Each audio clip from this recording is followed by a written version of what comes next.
All right. Hey, Mom Nation. How are you doing this lovely Monday after Mother's Day? Woo! Who had a great Mother's Day? Right? I totally did. Anytime with my boys is awesome, but we went to brunch and then got to have some relaxation time because, of course, he still naps and kind of fooled around and explored all afternoon. So that was cool. How about you?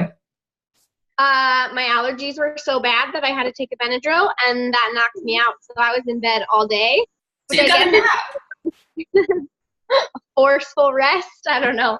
I had plans of things I wanted to do, but of course, when the allergies get that bad, there's just not much I can do. So that was fun. Yeah, It gets was good. We had a uncomfortable. good dinner and some family time, so that was good. Right on. Good. Well, cool. So what is our topic today for More Than a Mom? So today we are covering another one of our 5 love languages, and it is receiving gifts. This is an awesome one, and it's an extra awesome one. What's that? It's so cool. It's different than I thought it was going to be. I totally agree. This is an extra awesome one for me to talk about because receiving and giving gifts is so far from my love language, it's not even funny. So for me to become familiar with this love language as I go through life is probably a really good thing. The one thing that I thought was really interesting as I was moving through the content in this particular chapter is that this love language it's popular or it's easy to sort of misconstrue the idea of it and to think that, oh, this person's materialistic then, or do these have to be expensive, extravagant gifts? Like, you know what I mean? And it's really not. Even if it was a little piece of paper with like, I love you written on it, left for somebody as a surprise, I mean, that counts too. It's really more about the thought that went into it and all of that means the most to the person. Is that what you gathered?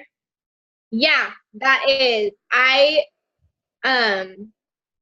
was reading through here and I thought that I like marked a spot that I wanted to share, but now I'm realizing maybe I didn't. But it was talking about something, how sometimes your physical presence is a gift. Interesting. Like, so that's not quality time? Which is what I thought. Like, I was like, well, for me, that'd totally be quality time. Like, but at the same time, when I'm thinking about times in my life where I've wanted somebody there, like that would be a gift to have somebody come and be there. So it was mainly talking about in times of crisis, like if a family member passes away, or if you just had a baby, or if you are sick, like, and you need someone to take care of you, like those things could be acts of service or quality time or fall under those categories as well. But for someone who their love language is gifts, that would be a gift to them. Interesting. So I love that we're learning about all these love languages, but there seems to be different variations of them that bleed into other love language. So, like, how are we sure what we're dealing with? Communication, asking. Like, I think one thing that I am learning in watching other people in my life, watching how they interact in their marriages, and then also learning as I am interacting with my husband, is that if you don't ask for what you need, then your spouse will never know. They're not mind readers. True. Very true. Very true. So it all boils down to communication, and what we're learning, you know, especially with this book is just, I think, is just sort of insight, like a peek into the minds of these certain, you know, way of thinking that these certain people with these love languages do, basically. So it kind of helps us to understand our partner a little bit better, but it doesn't replace, like there's no black and white. It doesn't replace sitting down and actually, you know, asking and answering questions. Yes, and you can't really you can't really use the love languages if you don't know what your spouse's love language is. You won't know that unless you talk with them or they take the quiz. But sometimes the quiz can be skewed, I'm noticing, and talking with other people and other groups I'm a part of. So just talking to your spouse and noticing what they say they love. Like, what are things that I do that you really enjoy? Like, if they say, oh, I really like it when you bring me flowers. There you go. Now you know they like gifts. If they say, I really like it when we're cuddling on the couch talking, well, then you know it's quality time. Like, you have to be willing to put in the hard work with your spouse before you can have the, like, answer to help you connect with your spouse.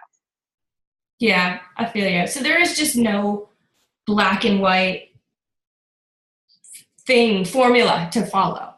It really, you know, there's these couple of languages, there's these couple of ideas, ways of thinking that, you know, a lot of people sort of fit into these slots.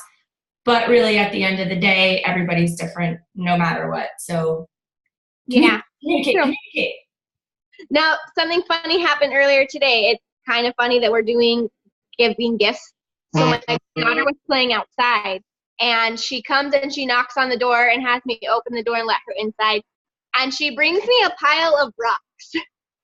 And it's really cute because she says, Mom, I found this rock for you. It's so pretty.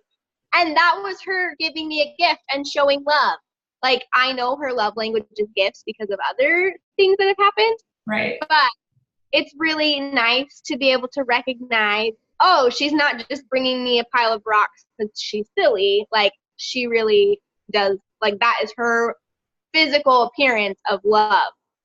Right. She probably took time to select whichever rock she wanted to bring and all of that. So that's a great example because that is what this person with the particular love language, that's what speaks to them. Right. It's the thought that counts. Yeah. Surprise. But also don't go and buy your spouse something that they definitely wouldn't like and say, oh, it's the thought that counts. Like, that's not going to fly either. Right. Exactly. Cool. But knowing your spouse thought of you enough to pick something you like and then bring it to you, that is the act of love when it comes to gifts. Yes, I agree. What's next? What happens next after this? After gifts, we're on to acts of service. That's which is really fun for me because this is my husband's number one love language. And mine. So, aw. Well, this will be exciting to learn more about you. I'm sure you've got lots of personal experience with this to share with us and your wise thoughts. Tons. Well, it's funny that something happened today that I was like, that's what we're learning in love languages. So I got this awesome text from my husband, and he's all like, just saying some really nice things, like about me being hardworking and go-getting and an awesome mom and all this stuff, and wife and all that, and it was really, really sweet. However, so what language is that? A text message like that, what love language is that? That is words of affirmation. And awesome. Now he is 100% words of affirmation is his primary love language. Yeah. So for me to respond to that in a way that's like, oh my gosh, thank you so much, I really appreciate it, that's so kind, it sort of fills his bucket, right, on his side, because words of affirmations, that's what he gave out, and now he's getting them back. And then for me, it took me a second, and I was just like, oh, okay, this means I don't want him to know that I think this, I guess, but it's like, it means more to him that he said that than it actually meant to me hearing it. You know what I mean? Like, and he does do this, but if he would have went and cleaned all the leaves out of the pool or something like that without me asking, that would speak more to me than what he said. Right. You know what I'm saying? You bring up an interesting point, because one thing that I think we forget is sometimes our spouses don't speak the same love language as us. In fact, it's very rare that they do. But if we can recognize when they're speaking love to us, even if it's in their love language, then we can be like, oh, that's their way of communicating love. They might not be giving me what I need yet, but I know they love me. Like, it's important to recognize those moments too. And give it back. So if I would have just been normal, regular, not realizing what he was doing me, I just would have been like, okay, cool, thanks, I'm busy, that was awesome, talk to you later. Right. But for me to take the time and respond back in a similar manner drove it home. You know what I mean? Right. Absolutely.